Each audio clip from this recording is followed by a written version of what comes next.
Assalamu alaikum. This is Dr.nabiha. Today we are going to discuss a lecture about urinary tract infection.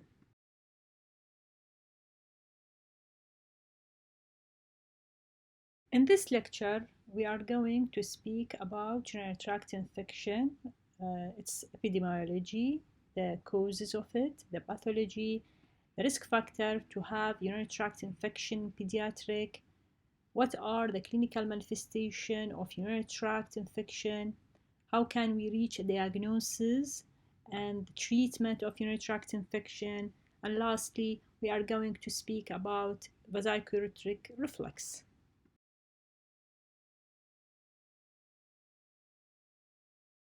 Urinary tract infection are the most common genitourinary disease of childhood. These occur in about 1% of boys and 1 to 3% of girls. The prevalence of UTI vary with age. During the first year of life, the male to female ratio will be 4 to 1. Beyond 1 year of life, there is a female predominance with a male to female ratio will be 1 to 10. In boys, most UTI occur during the first year of life. UTI are much more common in uncircumcised boys, especially during the first year of life. In contrast, in girls, the first UTI usually occur by the age of 5 years, with peaks during infancy and during the time of toilet training.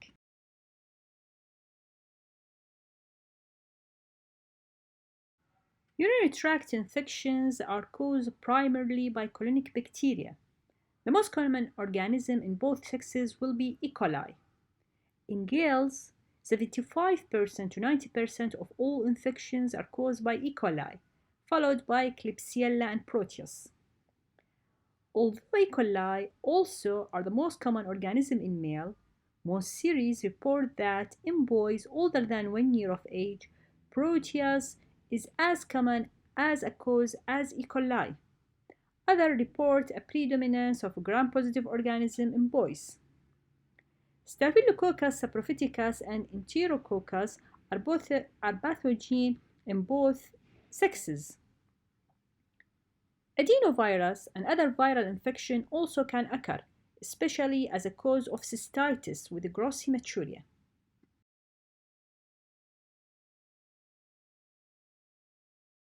Now, what about the risk factors for development of urinary tract infection in pediatric age group?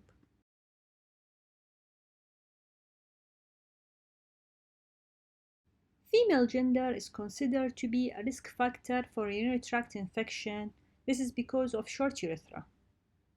Uncircumcised male, the bacterial pathogen arises from the flora beneath the prepuce. Patients with high-grade vascular reflux, grade 3, 4, and 5, have increased risk of having febrile UTI. Also, patients with voiding dysfunction, obstructive uropathy, and neuropathic bladder have increased risk of UTI. In girls, UTI often occur at the onset of toilet training because of bladder bowel dysfunction that occur at this age. In constipation, also fecal impaction can result in the bladder bowel dysfunction. Urethral catheterization, whether it's done for urine output monitoring or during voiding cystourethrogram or non-strial catheterization, can infect the bladder with pathogen. Also, other habits like wiping from the back to front in female, bubble bath, and tight underwear, all of this can increase the risk of UTI.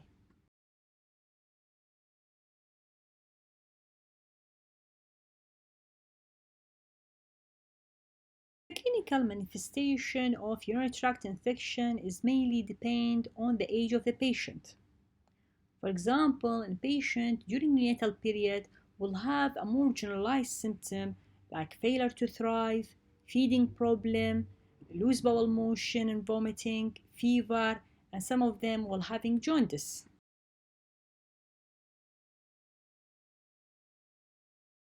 Patients whose age between 1 month to 2 years uh, usually tend to have non-urinary tract manifestation. They also tend to have failure to thrive, feeding problem, diarrhea, fever of unknown origin, and also the majority of them will have gastrointestinal illnesses.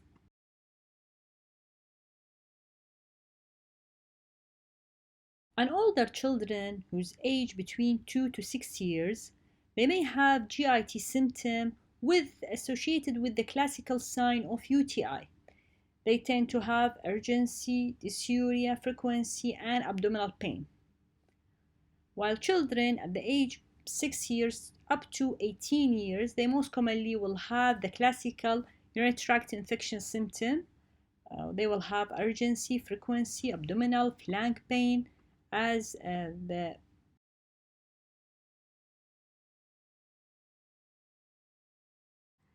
clinical manifestation and classification of UTI. The three basic forms of urinary tract infection are pyelonephritis, cystitis, and asymptomatic bacteriuria. Regarding asymptomatic bacteriuria, it is referred to condition in which there is positive urine culture without any manifestation of infection. The condition is most commonly seen in girls. The incidence is less than 1% in preschool and school-age girls. It is rarely seen in boys. The condition is benign and do not cause renal injury.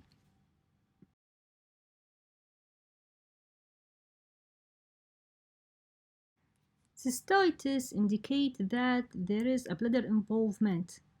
Symptoms include dysuria, urgency, frequency, suprapubic pain, incontinence, and malodorous urine. Cystitis does not cause fever and does not result in renal injury. It's very important to know that malodorous urine is not specific for urinary tract infection. Pyelonephritis.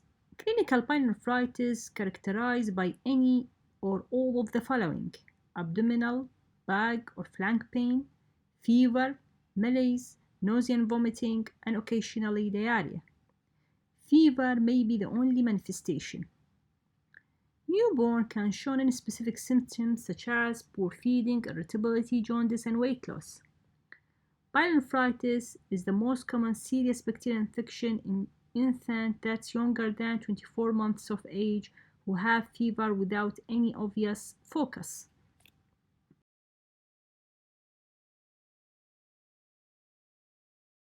It's very important to diagnose urinary tract infection early and with appropriate treatment, since chronic and recurrent urinary tract infection can result in a renal scarring with subsequent sequelae of chronic hypertension and renal insufficiency.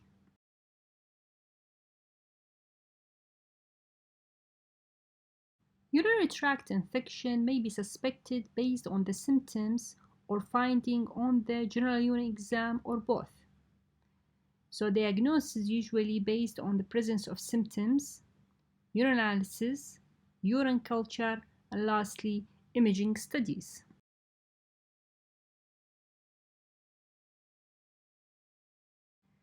There are several ways to obtain a urine sample. Some are more accurate than others. In toilet-trained children, a midstream urine sample usually is satisfactory. The introitus should be cleaned before obtaining the sample. In uncircumcised boys, the prepuce must be retracted. If the prepuce is not retractable, avoided sample may be unreliable and contaminated with the skin flora. Children between age of 2 and 24 months who are not toilet trained, a catheterized or suprapubic aspirate urine sample should be obtained. Alternatively, application of an adhesive sealed sterile collection bag after disinfection of the skin and genitals can be useful only if the culture is negative or if the single uropathogen is identified.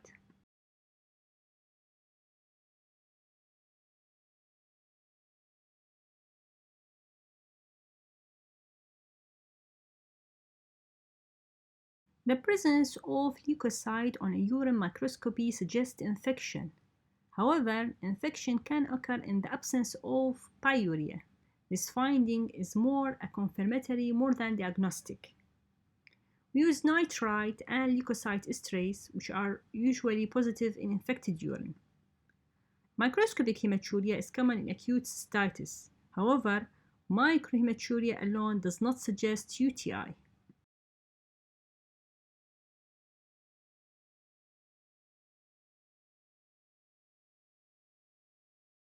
Strial pyuria, which mean a positive leukocyte with a negative culture of the urine, it may occur in partially treated bacterial UTI, viral infection, renal tuberculosis, renal abscess, UTI in the presence of urinary obstruction, urethritis as a consequence of sexually transmitted infection, and inflammation near the ureter or bladder, for example, appendicitis, Crohn's disease, and lastly, interstitial nephritis, in which there is an eosinophil.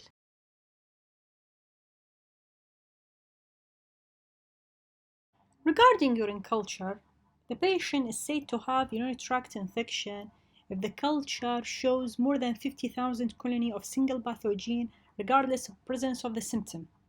However, with the presence of the symptom, if there is 10,000 colony of bacteria, then the patient is said to have urinary tract infection. In these cases, the sample have to be obtained by suprapubic or catheter sample. In the case of back sample, if the general urine is positive and the patient is symptomatic and there is a single organism cultured with colony count more than 100,000, there is a presumed urinary tract infection.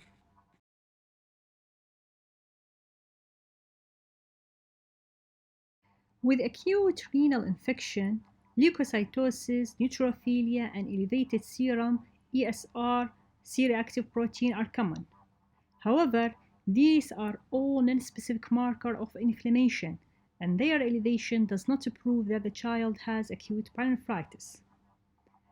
An elevated serum procalcitonin level associated with pyelonephritis and high risk of renal scarring. Finally, because sepsis is common in pyelonephritis, particularly in infant and in any child with obstructive uropathy, blood culture should be drawn before starting antibiotic if possible.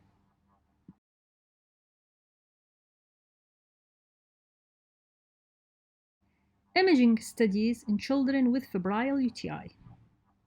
The goal of imaging studies in children with urinary tract infection is to identify anatomic abnormality that predispose the child for urinary tract infection.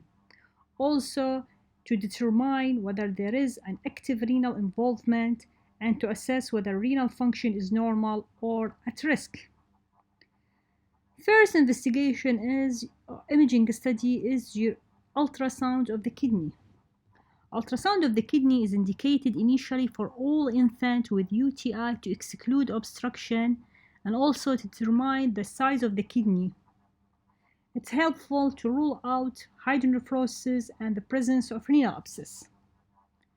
The second imaging study is voiding cystoarthrogram.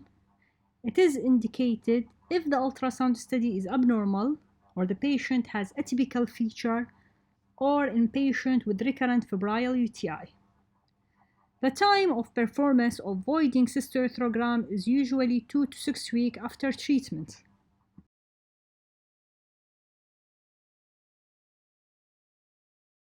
Intravenous pyelography is useful in evaluation of the size of the kidney, presence of calyceal blunting, and degree and presence of urethral dilatation. DIPSA study or dimercaptosuccinic acid it is useful in detection the presence of renal scar that's usually developed after recurrent or severe urinary tract infection. Also, CT scan is useful to detect the presence of renal scars.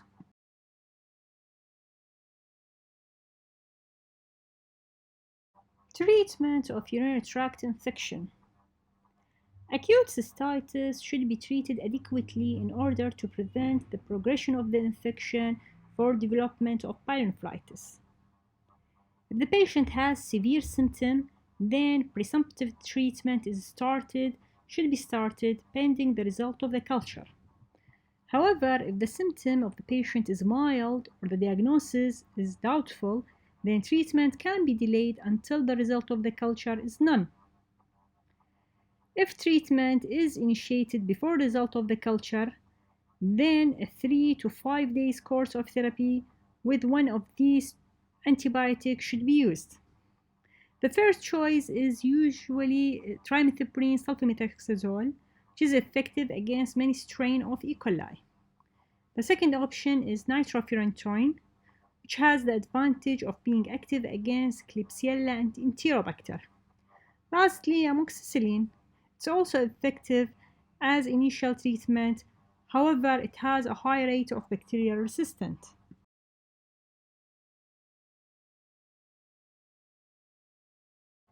In acute febrile infection, which suggesting clinical pyelonephritis, a 7 to 14 days course of broad spectrum antibiotics, which is capable of reaching significant tissue level, is preferable.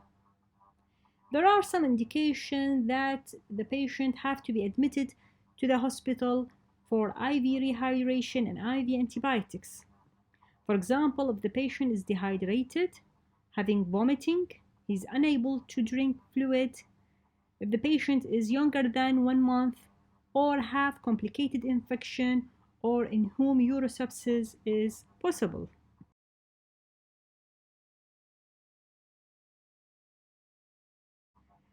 If we choose to have parenteral treatment, then the patient should receive either ceftriaxone, cefotaxime, or a combination of ampicillin and aminoglycosides, for example, gentamicin. Treatment with aminoglycoside is particularly effective against Pseudomonas. However, alkalinization of urine with sodium bicarb it will increase its effectiveness in the urinary tract. The potential ototoxicity and nephrotoxicity of aminoglycoside should be considered, and serum creatinine should be obtained in those patients before initiating treatment, and thereafter daily trough gentamicin level should be obtained during therapy.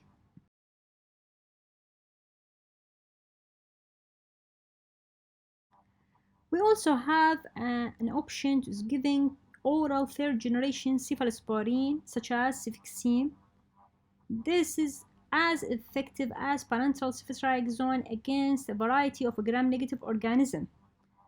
And this medication considered to be treatment of choice for oral outpatient therapy. We also have an option to giving a ciprofloxacin, which is an alternative agent for resistant microorganisms, for example, Pseudomonas in patients who is older than 17 years.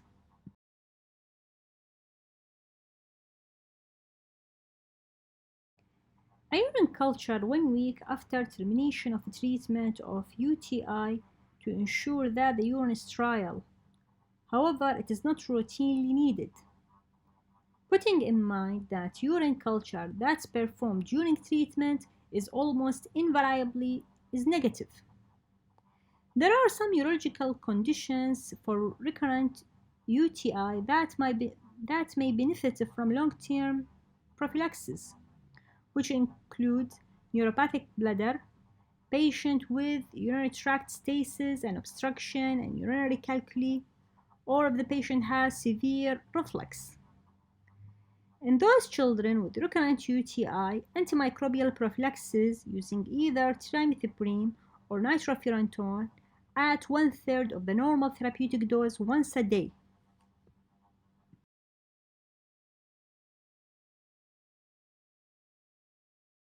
Vasochoretric reflex.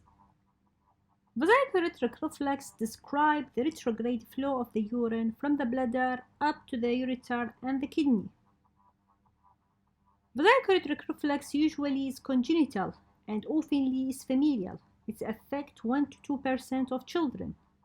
It is present in approximately 30% of the female who have urinary tract infection and 5 to 15 of the infant with antenatal hydronephrosis. The presence of reflux it will increase risk of acute pyelonephritis, so testing for reflux may be performed after child has one or more infections. Usually those children are asymptomatic.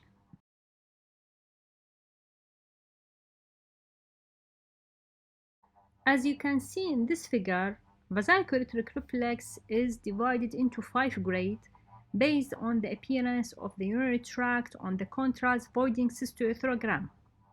The higher the grade of the reflex, the greater the likelihood of renal injury.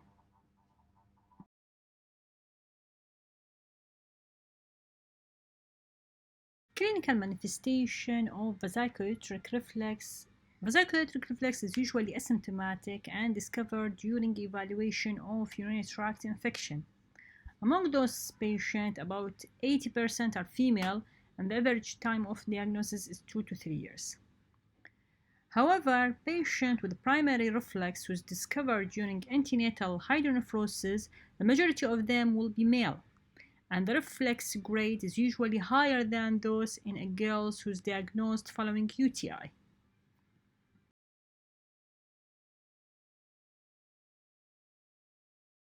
The goal of treatment are to prevent pyelonephritis, renal injury, and other complications.